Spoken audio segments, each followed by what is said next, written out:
I think it's absolutely energizing and it's a joyful way to teach, so if you're out there and you're just like so tired of everything and you're just had it with, not being able to get kids to practice and you're just exhausted from the whole thing, I would just recommend that you try this. It could just be the thing that brings you back to life, brings you back to the reason why you started this in the first place.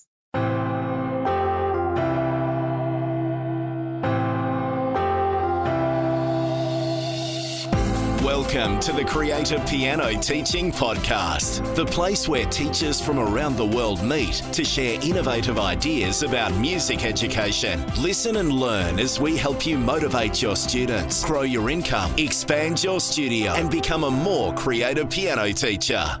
G'day everyone, and welcome back to the Creative Piano Teaching Podcast. You're listening to episode number 105, and if you're one of my InnerCircle Piano Teaching community members, a very special welcome, as always, to you. My name is Tim Topham, your host for the show, and if this is your first time here, thank you so much for tuning in. I definitely recommend you subscribe because we have lots of great content coming up as we are stuck right in the middle of group teaching month this month. And then next month, little sneak peek, we're going to be talking all about oral. So using your ears, playing by ear, and all of those kind of good things. The Creative Piano Teaching Podcast is a place where you can get weekly inspiration, ideas, business, and teaching strategies to help support your teaching and grow your studio. And remember that the best place to listen to podcasts like this is on your phone as you drive, cook, exercise, walk the dog. Chuck on the podcast app on your phone, search for Creative Piano and subscribe. You'll automatically be notified when new episodes go live. And thanks to everyone who has left reviews recently on Facebook and iTunes. I really appreciate all your feedback. Find out how you too can support the work I'm doing by leaving a review at timtopham.com/review. To access today's links and a transcript, as always, all you need to do is type in the episode number after my web address. Too easy, timtopham.com/episode 105. This podcast is brought to you by the InnerCircle, the world's leading professional development and training community for piano teachers. InnerCircle members get access to an extensive library of courses, teaching videos, lesson plans and downloads that cover everything you need to know to not only teach piano creatively and inspire students of all ages and abilities, but also to support you in building your own studio. On top of that, you get access to weekly online member masterminds, member discounts on products, services, software, and even sheet music, plus our active community forums, which aren't on Facebook, so you don't get so distracted, and where you can get advice and input from me, and also hundreds of fellow piano teachers and a handpicked team of experts, including my guest today, from all around the world. If you're serious about expanding your teaching repertoire, building a studio if you're just starting, learning the best strategies to motivate and inspire students, then the InnerCircle is the place to be. You can find out more about the InnerCircle at timtopham.com/community. And remember that you can use the code Piano Podcast to take $100 off an annual subscription, locked in for the life of your membership. Okay, today's podcast continues this month's theme of group teaching with a close look at the process involved in converting your studio from private one-on-one lessons to a variety of possible group teaching formats. If you've ever considered whether this is the right move for you and your teaching business, then today we'll be covering some of the pros and cons, the mindset required of a group teacher, the business impacts, and of course some tips on the actual process of changing over for those who are ready to get started. And this comes at a perfect time this month because my guest today and I will be running a free 1-hour live training on this topic at the end of this month in about a week's time, when you'll be able to see this process in action and ask as many questions of us as you'd like. To reserve your place for that training, keep this address in mind, timtopham.com/training. You can go there now and reserve your seat. Actually, don't go there now because you're listening to this. After you finish listening to this, you can go there, timtopham.com/training. My guest today has been teaching piano, mentoring teachers, and helping others build group piano programs for well over 20 years. Her 2 music schools in South Texas are focused on creating positive and enjoyable group piano lessons for students of all ages. She is also founder of Pedagogy in Motion, LLC, a publishing company that provides piano curriculum and group training for music teachers and features the wildly popular Way Cool keyboarding program, which is just perfect for modern teaching.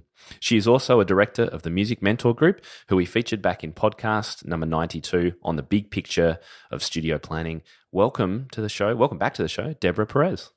Well, thank you. It's great to be here.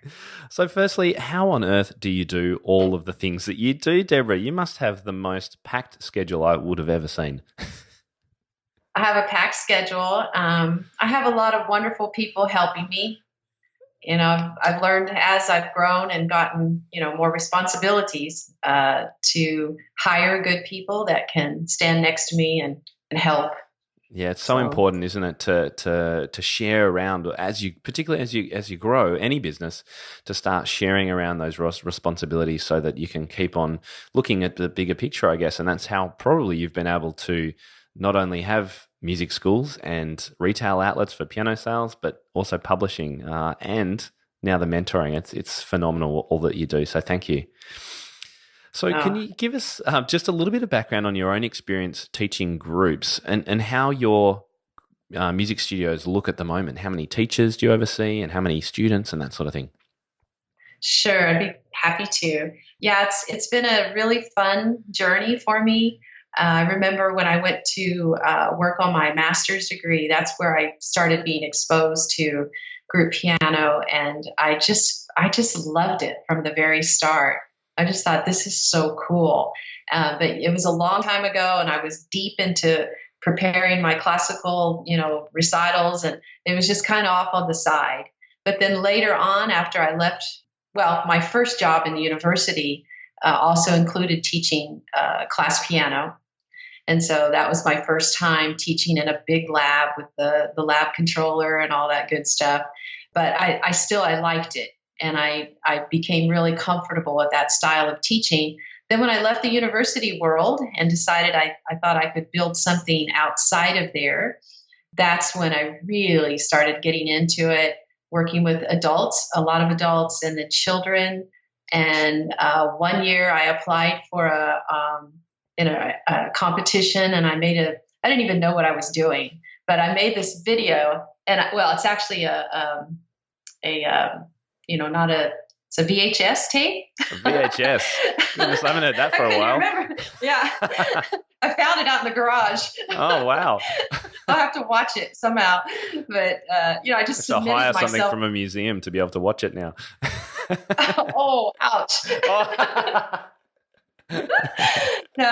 So I made this thing, and I actually won. I won the competition, and it was just one of those moments where I thought, maybe this is something I should really get into.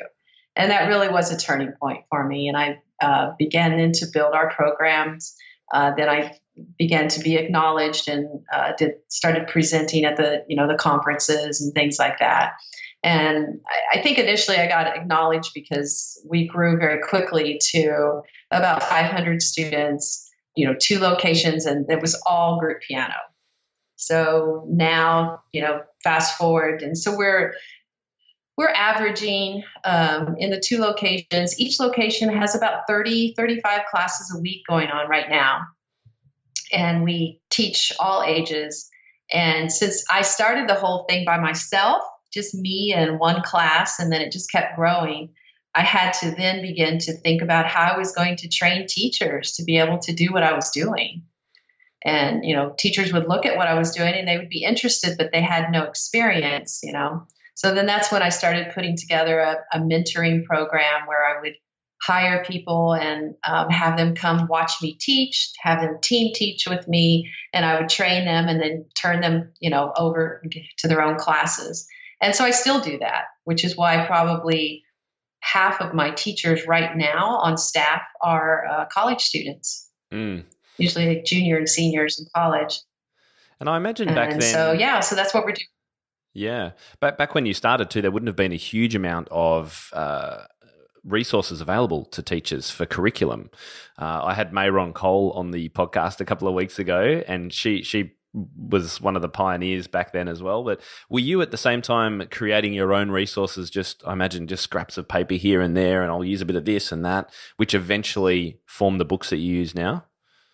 Yes. Yeah. It eventually formed the pedagogy behind the whole thing. Right. Yes, I was I was grabbing stuff, and I tried everything on the market. I learned a lot from everything, but I felt like I learned some things that, we could implement that might help. And so, I was grabbing from everywhere, just writing stuff and making stuff up. And then when I met Will Bailey and told him what I was thinking and doing, and he wrote some compositions for me to look at, I was like, oh, thank you. I was so thrilled. Like, so okay, good. Let me just throw away. Yeah, let me throw away my little scraps of paper. And so we decided to partner and work together. And it really made a big difference in our school. Because up to then, just because I was grabbing for every direction, that meant all my teachers were too. But once we published and started putting together the adult, the teens, the kids program, we were able to unify and turn it into more of a school, with a program. Made a big difference. Yeah.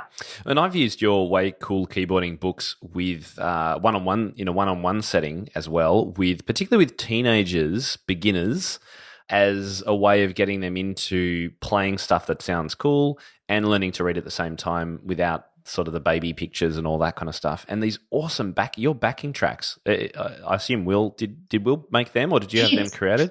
So good. No, he did. Yeah, he's amazing. He's a great arranger, and I'm so happy that they're just very musical, and they're not click tracks. They're just really super. And I love that it's all chord symbol based. So students are learning about chord shapes. You introduce sus chords, which are suspensions. One of my favorites. Really early. Kids love that sound, and it's so simple. But you put it into this pedagogical context, which just makes so much sense. So we'll talk a little bit more about your own resources a little bit later on. But what I did want to ask is about mindset first up, because I think these two types of teaching are really different. What would you say is the mindset teachers need to have for a successful group teaching studio? Wow, that's a great question. A couple of things popped to my mind right away. And the first thing is that it is not for everyone. I mean, it is not a style of teaching that will fit everyone. And that's fine. So someone could actually take the course that I'm doing and look at all the stuff you've done, and they could just not feel in their heart that they were comfortable teaching that way. And that would be fine. Totally cool. It's very cool. And I can tell you really awesome, I could mention a couple really well-known educators in our world that, have thanked me for what I'm doing, but say it's not for me, so we can respect one another.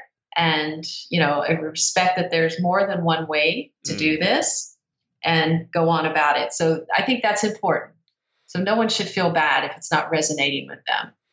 Some of the things that are different is, just this idea of standing in front of 4, 6, 8 people to teach. If you've been teaching privately one-on-one, which I did for many years, I had 40 students coming in and out every week. And so I know what that's about. And so you get real focused, and I think there's quite a bit of micromanaging in those kind of settings. In group teaching, you don't micromanage. Matter of fact, it's like a lot of give and take. You're a facilitator. The thing flows around the room, so that's a different mindset. To be able to put some information out there, teach them some concepts, and then just step back and just let them kind of work it out, and then come back in when they need you, And I've had a lot of teachers tell me that just getting a hold of that was very freeing for them. That it just, that might be one of the reasons I noticed that when teachers start teaching this way and they get a hold of that, they're just like happy about it. It's that they're saying that they're having fun, right? They're having fun. And so that's kind of neat. And very important. Let's face it. If we're not having fun enjoying the teaching we're doing, then, why are we doing it? Exactly. Yeah. I must say, it resonates with me too. I've been a classroom teacher for many years, and the most exhausting teaching I've ever done is one-on-one teaching, because you never stop. You are on the ball, on the go all the time. And interesting you use this word micromanagement. I haven't thought about that, but I get the concept of, we're just always in and trying to do things. Whereas in a classroom situation, of course, we step back and we introduce a concept and the students have time to process it. And we have time to pause for a second to take a breath, which you never get in a one-on-one class. And so they are really, really different situations. What the other thing, of course, which you haven't touched on is the classroom management, and that can be a big issue for teachers. Oh, yes, especially young teachers. I see them having, more challenges than older teachers for some reason, but maybe because they haven't had children yet or something. I don't know.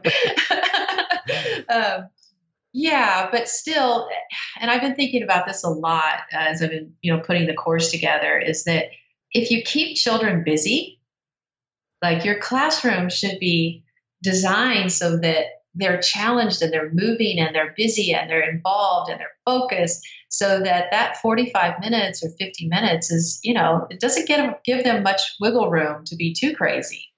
Right. And then you have to set your boundaries up pretty strong, but in love, gentle, but strong. And, that they know what's going to be okay and what's not. And then just, work with it. I think with music, and I learned this from classroom teachers. If you watch a classroom general music teacher, she walks into the class, he walks into the class. First thing they start doing is start singing something, and they do rhythms and they do echo play, and the kids just they just draw them in. Yeah. There's not, they're 8 years old. They don't stand up in front of the class and say, now today we're going to do this and this and this and this, and just keep talking. And the kids are like, no, they get them involved. Right. Yeah. So I think that's very important. Same time, we do come across a lot of hyperactive children. That's real. And I tell the teachers too that they got little guys that just can't sit down, just let them stand up. I don't care. They can stand up at the bench, and when their legs are at the piano and their legs get tired, they'll sit down. Right. But that's one of the battles you don't really need to fight. But it is true. There will be little boys, little girls, older boys, that they're just hyperactive. And so here's my take on that. So I think we don't know what's going on in people's lives before they come to us. We don't know how that person's day went, what happened at school. We don't know when was the last time they ate a decent meal, if they had a candy bar in the car right before they got out. We just don't know, Right. So I think my job is they're in the room with me. I want them to know that they're awesome and special, and that I'm going to teach them how to play the piano, and that everybody's equal in the room. See, right. I think at school, everybody knows who's the smartest. Everybody knows who reads the best, who sports the best. Everybody knows. It's obvious, and the teachers kind of sometimes can support that. So that's not allowed in my classrooms. Right. Everybody's created equal. Yeah. No, it's a great approach, and obviously scheduling and organizing groups has a lot to do with that, and hopefully we'll be able to touch on that in a moment. I'm interested to know. I want to ask you about the positives about moving to group and the group teaching format for three different stakeholders: parents, students, and the teacher. Maybe 1 or 2 dot points for each. So should we start with the students first? What are your biggest positives for the students? If you could narrow, I know there's lots, but if we can narrow it down to your top 1 or 2. Well, the first one is the collaboration, the community, the sharing. That to me is that's the main thing it's all about. And so that's the most important thing to me. And then I think the second to me is that if we can pull more kids in and at least expose them to music in a positive, fun learning environment, there's a chance that our world could be better. That there'd be people when they get older that maybe appreciate music more. And so I think those are the 2 things that motivate me. That's brilliant. Sends shivers down the spine, Debra. Yeah. It's great. That's what it's all about. What about 1 or 2 points for how parents like this and see the positives in it? Well, I'm only going to say one, and that is that what do the parents want? They just want their kids to want to come and play and learn, right? that they don't want to have to fight them at home and drag them and stick them in the car and, fuss with them all the way and make them get out and go to music lessons. I mean, they want them to want it. So if you can make something happen in that classroom that those kids, I don't care what age they are, it's the same thing for adults. My adult students come back because they love the experience. I mean, I know they like me and everything, but the experience we have in that hour drives them back every week. Right. And the same thing would work with teens and kids. So parents want that to happen. Like they want the kid to want to come and go home, experience music, and come back. So yeah, no, it's a great point. And hopefully the parents are perhaps a little bit less nagging at home, because maybe the kids will practice a bit more because, again, there's that group situation. There's probably a little bit of positive competition in the group. They know they're going to have to play in front of people. So maybe they do a bit more practice too. Parents don't have to nag so much. I would imagine that's the case. Yeah, and I think bringing that up too just reminds me that we have to keep educating the parents too. We don't send home assignments. We send home these sheets that are called Music Time at Home. And they're like, here's what we've been doing. Here are some things you can do at home to reinforce and experience this yourself at home. Right. So the more we can do that, the less fussing will go on at home. Yeah, understand. And what about one or two of the big positives for teachers? I think it's absolutely energizing and it's a joyful way to teach. So if you're out there and you're just like so tired of everything and you're just had it with, not being able to get kids to practice and you're just exhausted from the whole thing, I would just recommend that you try this. It could just be the thing that brings you back to life, brings you back to the reason why you started this in the first place. Brilliant. Right. So good. Yeah. I'm not even going to try and add to that. It's just so spot on. All right. So what about for those teachers? They're drained. They've had enough. What does the process look like for changing over? How on earth do you start this process off? Well, they'll get most of the detail in the course I'm making for you. So we'll talk about that a little bit later. Yeah, because it is a process. And I think it starts with doing what we're doing here right now is just education. And it's just finding out what the options are, finding out, what this looks like to teach group and why and all that. Because that has to happen first. And then you have to make a decision.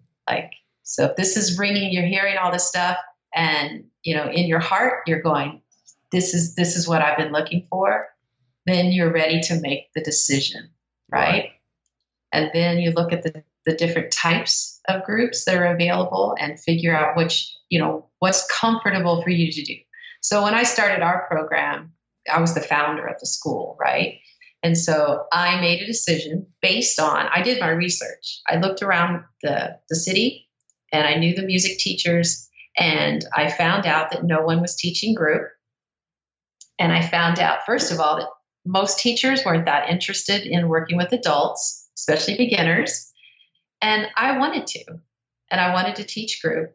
And so I made the decision that I'm not going to teach private. I'm going to teach group in this program. And then just kept growing from there. And along the way, I had the choice of adding private, but I decided not to. I made the decision, this is going to be a group teaching facility, period.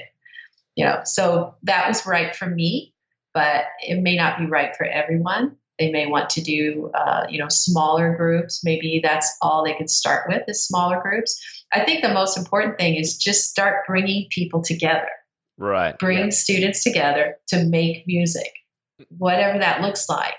And, it could be large, it could be small, it could be every other week, whatever, but start doing that.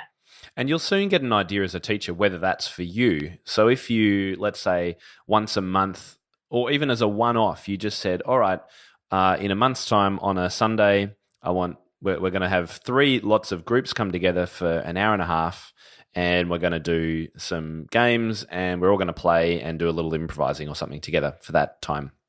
You'd pretty soon get an idea of whether that format's going to be right for you. So a little bit of a test perhaps could be one way teachers could do that. Yeah, and I think that's what a lot of people have done. And because the teachers that we're talking to that are really ready to move it to the next space, which is weekly groups, they did taste that. And the kids, their own students, the feedback was like, oh, we love this. When are we having our group class? Yes. Right? Yeah. I've heard that from a lot of teachers who've tried it out. The kids then push because they're having so much fun. Yeah. So that's a good indication. Yeah. And we've had a number of blog posts and podcasts about themes for group teaching last year, themes for summer camps. I mean, all of those kind of ideas can come together to help you put together a first little trial group session with your students. I mean, it could be even a masterclass. You'd probably want it a little bit more engaging than that. But, again, it's that idea of groups of people coming together. Yeah, masterclass is probably a bit of a dull way to do it. But so you'd want to make it more interesting than that. But I mean, that idea, just get a group of kids together, see how it all works out.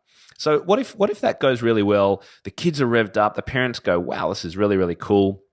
It's probably a little bit of a process, I'm assuming, that you need to go through with your parents in particular to outline the benefits, explain that you're making this change, everyone's in it.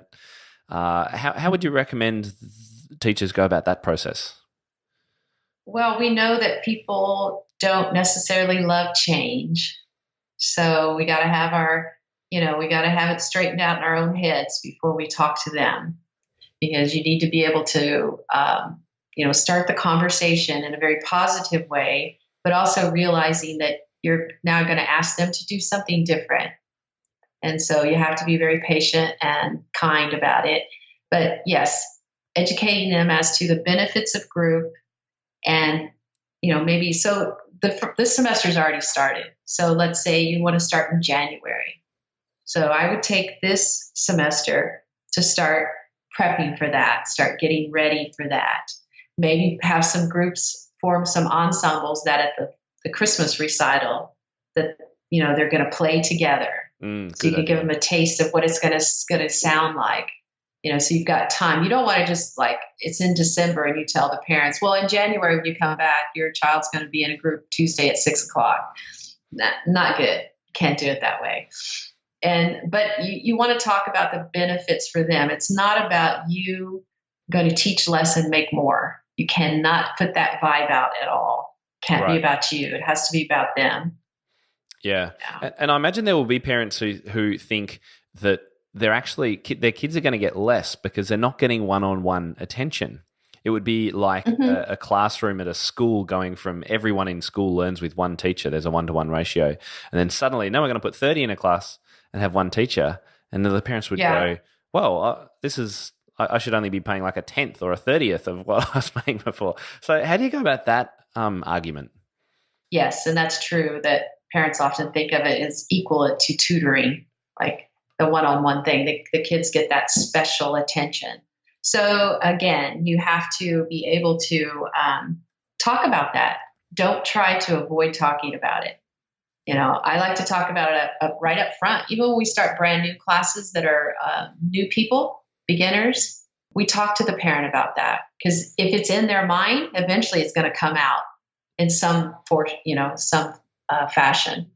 So talking about how, first of all, group piano is not a new thing. It's been around for many, many years. Group learning as a music deal has been around for years, but colleges have used group piano, prep programs in colleges. It's not new, so that you can let them know that you're just not making this up.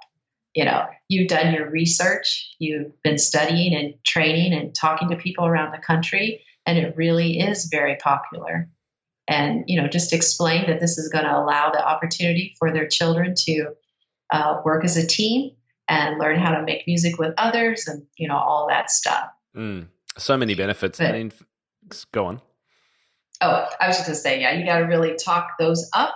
And then sometimes you have to kind of barter with the parents, because so I was fortunate. I started the program. We've always been group, and we've just been group, so I haven't had to take a private student and put them over the other direction. But I have talked to a lot of parents, that have said, I think my child really needs a private lesson, so I've had to deal with that too. But, how do you deal with that? Do you say, no, look, sorry, I teach in a group format, and that's still, in my opinion, the best way for your child to develop? Or do you give them a few extra one-on-ones because they are getting behind? No. No, but one of the things that I have the opportunity to do, since we have so many classes, is I could either say, why don't you guys come and watch a class and just see what you think after you're in the room? Or I could say, if you want to go ahead and join the class, then you don't have to pay until after you come a class and see. Right. Okay. It just I was thinking more for a parent who, after a while, thinks, comes to you and says, I feel my child is getting behind. Can you give them some one-on-one? Oh, yes. Well, yes, and I would do that.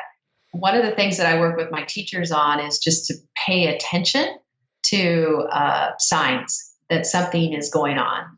And they're supposed to come to me right away.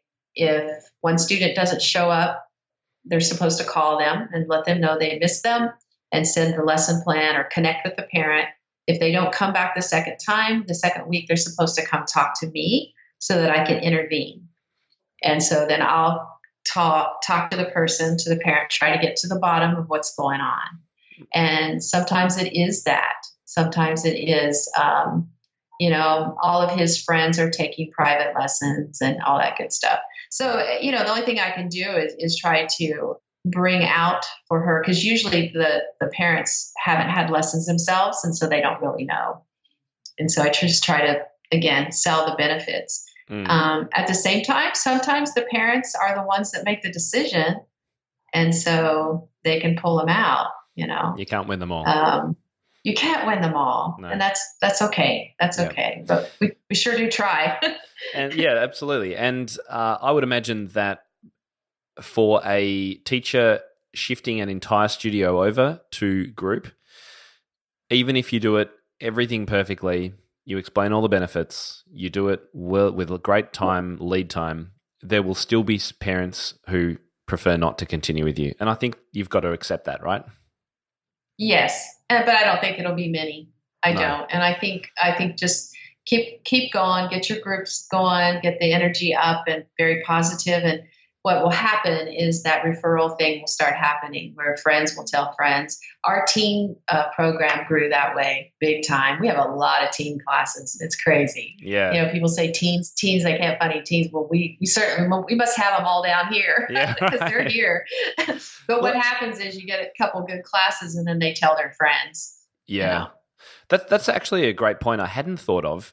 When you're teaching one-on-one, your referral opportunity is one student and their parents. So you've just kind of got one person at a time for the hour that you spent teaching or whatever it is. You put 6 in a room, you now have 6 kids, and if you do everything right, who are then telling all their friends how much fun they're having, you've now got 6 times the referral potential too, right? So that would increase both new inquiries and you would hope retention significantly for a studio. Yes. Yeah, that's right. It's kind of a numbers game, and I don't say that in a bad way. That's a good way. That's why even though let's say we have all of our classes full, we do not stop recruiting. We just keep going out and spreading the word. It's a constant thing. We never stop. Right. And we just keep pulling more people in, because the more people you talk to, the more classes you'll have. It's kind of simple. That part of it's kind of simple. Yep, fantastic. And another option too, I guess, is that for someone who's just starting to just begin all new students in groups. I think I heard someone suggest that as a tactic. So keep on teaching your one-on-ones, and as attrition continues, that's fine. They'll move on. All your new ones, you put in groups together. Have you seen that work well before? Yes, that's actually. I think you actually heard me say that. Oh, did I? Yeah, that's what I tell a lot of people. Right. Is first of all, you're going to do it. So stop taking private students. Yep. Just stop doing that. Everybody's going to go into a group and just start forming your groups. So you say, okay, I'm going to have a kids class Tuesday at 6 and a kids class Thursday at 5:30. You got 2 choices. You start putting people in there, registering them, and pretty soon you've got your class. Yeah. And it's the only way you can do it. If you want to start making that shift, just keep your kids you got. Although every teacher I've ever worked with to make the change, the shift, they always had, 10 or 12 students that really needed to be in a group. Right. That Okay. they'd even had for maybe 2 years, but they really needed a group. Yeah. And so they would take those younger or less experienced, put them in a group too, maybe keep their intermediate students in private. And as I chatted with Heather Nanny on Facebook Live last week, and she, like other people too, do something completely different, and that's just go cold turkey. They stop all their privates and then they start in group at the start of the next semester. And she did that over the fall holiday, your summer break, and came back and they were all in groups. Yeah. So you can do it that way as well. I know she had to do a lot of planning and spend a lot of summertime preparing for how it's going to work, but that's been really successful for her. Yeah. So there's many ways to do this. Yep. So let's talk briefly about scheduling and forming groups. Do we do same age kids, same ability kids? Can you mix up ages? How does all that work? So what I do is ideally try to get similar ages together. Okay. So right now we have 2 and 3 year olds together, 4 and 5, 6 and 7. We're using Way Cool Kids with 6 and 7, as those 2 ages together work really well. And then 8, 9, and 10. And then we have preteens and teens. So we try, that's our basic starting place. Mm-hmm.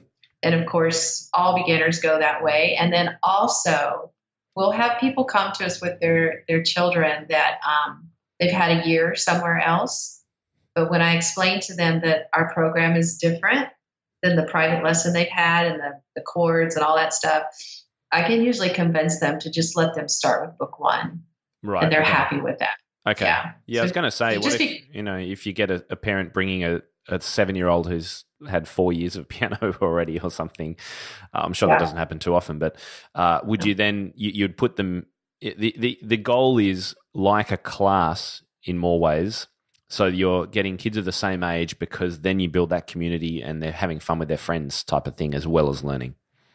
Yes. Yeah. And usually there's not that big. It might be a year or 2 at the most that they've had here and there and, kind of disconnected learning experience. So we can just put them in with beginners. Mm. Yeah. Yeah. That's And then adults, I think we have the biggest adult program around. I mean, we've had thousands of people go through our adult program. And I think when I first started on that whole project, I was on in 2007. Everywhere I went, most people thought adult groups were going to be retired people that could come during the day so they could fill up their daytime. But wasn't my story. And I'd been doing it for years and had already, grown the program pretty large. 85% maybe of our adults they're professional people coming after work. And it's their 20s and their 30s and 40s. They're just any age adult. It's pretty amazing. Yeah. So when you start opening that mindset, oh my goodness, you'll start finding students all over the place. Mm. Yeah. And adults. Well, I love teaching adults, but I often find they are hard to retain because life gets in the way so easily for so many of them. And I wonder if, again, having the group of people, they would build some friendships, some relationships. Again, it's a little bit like going to the gym with a friend, perhaps. You're more likely to go if someone else is standing there looking at their clock while you arrive late, sort of thing, right? It helps maintain your desire to practice and keep involved. It's called accountability. Exactly. Yeah. Spot on. Yeah, accountability. Yes, and they miss each other when they're not there. And it's not that they go out like after class and go hang out or something, but it's that experience in the room with these people that they've become friends with, this music that we're making for an hour. They really like it. The other thing, I thought about this when you were just talking just now. We have an open door policy. So what that means, this works super well with adults. So you got a tax accountant guy in your class and it's tax time. And he's just like, I can't come to class. And so I'm like, fine, that's cool. Just go do your thing. The door's open. Come back when you can. Mm-hmm. And you know what? When you do that, they come back. And that's because we're moving this thing in a class setting with concepts and different types of things that he can be gone for a month and come back and he's fine. Right. Yep. And you need to have that flexible approach, particularly with adults, I've found. You do. You do. Brilliant.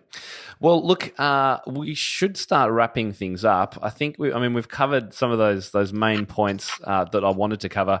And just going back to reiterate, I think your main sort of concept with regard to this changing to group piano is, number one, start thinking about it early. Make that decision. And when you've made that decision, then that starts a process of at least 2 or 3 months of convincing parents and explaining how it's going to work and what's going to happen, all that kind of stuff. And then making that change and just, planning for it, understanding that you're going to have some epic fails. Things aren't going to work, but you're going to have heaps of fun in the meantime. It's just going to be an amazing experience. Have I summed that up pretty well? Pretty well. I know we're simplifying a really challenging concept, but it is. And for that, I just want to say one more thing to add to that is that I have been doing this a while. I have worked with a lot of people, a lot of stores, schools, individuals, and the ones that made it work were the ones that had already made the decision that they were going to make it work. The people that I've worked with over the years, and they said, yeah, we're going to try this a while, and 6 weeks goes by and it's not going quite like they are. And they're like, oh, I didn't think it was going to work. It never works. So that's why I'm just so sure that the decision has to be made. And once you really, it's who you feel like you are as an educator, to include that in your offerings as an educator. If you believe that it's that important, you'll make it happen. So tell us quickly about your own products. We've talked about Way Cool keyboarding. There's a whole series, I think, right? Yes, we've got 3 programs that were written for group piano. They were designed in a group setting, tested in a group setting for years, and then published for groups. Although, as you mentioned, we do have a lot of teachers around the country using them for private as well. But they were written for groups, so that means if you are using group, then they'll make sense to you and they'll work in your group. So we have for adult hobbyists, I call them. There's 6 books and 2 supplementaries that go with that, and takes adults from being what I call beginners to people who can play. And then we have Way Cool keyboarding, which is kind of labeled for teenagers, but our adults love it too. Matter of fact, all my adult classes through the years have also played the Way Cool stuff also. They love it. And then we have Way Cool keyboarding for kids, and same kind of philosophy, same teaching style, but more age appropriate for that age.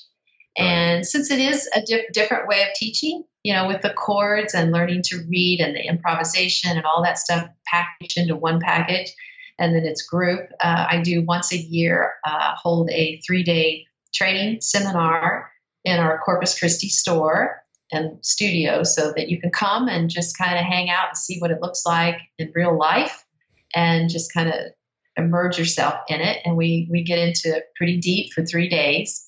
And then I also do a lot of online webinar training with people around the country as well. A lot of schools I'm working with, colleges, high schools, music stores. And it keeps me busy. Yeah, and it's the reason why I was so happy to have you firstly involved in the webinar next week, when we're going to go into more depth on this and again have that opportunity for teachers to ask questions, but also to have you create this incredible course about group teaching, a modern group teaching studio in my InnerCircle community area. And we're going to be talking more about that at the webinar too, so you'll get a taste for exactly what's in there.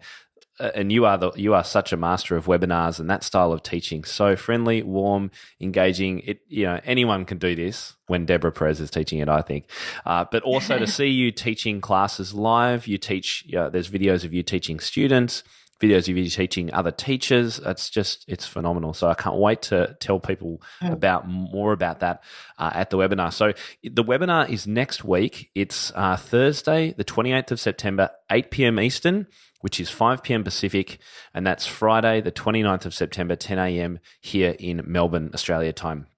So to reserve your seat for that, head to timtopham.com/training. You can do that right after we finish this podcast. Grab your seat for that, and I'll make sure I email you some reminders so you don't miss out. And Debra, where do people find your fantastic books? At musicalmomentsrmm.com. Brilliant. musicalmomentsrmm.com. We'll put a link to that in the show notes so people can find out more about that nice and easily. The show notes for this episode will be at timtopham.com/episode 105. And next week, we're continuing this with one of your friends, actually, Debra. Susan Ogilvie is on the show to talk all about keyboard ensembles. And this, I've recorded this interview already, and I can tell you, if you're not convinced about the merits of group teaching by the end of this episode, forget it. Nothing's going to convert you. So it was so much fun. I'm so happy that you got to talk with her. She's been my inspiration for many years. I admire her. Her work is amazing. Very inspirational. Yeah. Gosh. Yeah. There's, I won't say any more about it. Just make sure you tune in to episode 106 next week. Debra, I can't thank you enough for your time. Thank you so much for joining us today, and in advance for next week too. My pleasure. I'm honored to do this. It's awesome. I'm having a blast. It's so good. And we can feel your passion and energy. So lovely to speak with you again today. And we'll speak to you really, really soon. See you next week, guys. Thank you. Ladies and gentlemen, that will conclude this evening's entertainment. Oh, thank you. Thanks for listening to the Creative Piano Teaching Podcast. We'd love to help take your teaching to the next level as a member of our supportive community. Use the coupon Piano Podcast for $100 off an annual membership of Tim's InnerCircle today.